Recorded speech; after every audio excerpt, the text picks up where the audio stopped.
নারীদের সম্পর্কে একটা গুরুত্বপূর্ণ তথ্য কি জানেন? যে আপনি তাকে যা বলবেন সে ধীরে ধীরে তাই হতে থাকবে। কি বিশ্বাস করছেন না? এই ধরুন আপনি তাকে বললেন, তুমি দেখতে কিন্তু অনেক মিষ্টি। তখন সে ফিটফাটও থাকবে এবং নিজেকে আরো গুছিয়ে রাখার চেষ্টা করবে। আপনি যদি তাকে ভালো বলেন, সে আরো ভালো হওয়ার চেষ্টা করবে।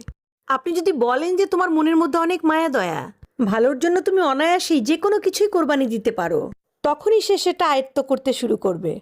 কিন্তু যখনই আপনি তার ভুল ধরা শুরু করবেন, তার ছোট ছোট ভুলগুলোকে বড় বানিয়ে তাকে সবার সামনে লজ্জা দিয়ে ছোট করবেন, সে ওটা পারছে না, সে ওটা করে না, সে একজন বেয়াদব, সে অহেতুক সবার মুখে মুখে তর্ক করে, তাকে বলছেন সে মারাত্মক রাগী, তেজি, জিদ্দি মহিলা, এই ধরনের কথাগুলো যখন তাকে কষ্ট দিয়ে বলবেন, সে কিন্তু আস্তে আস্তে ওই রকমই হতে থাকবে। কারণ সে অলরেডি বুঝে গেছে এবং জেনে গেছে যে আমার আর ভালো কিছু প্রকাশ করে কোনো লাভ নাই।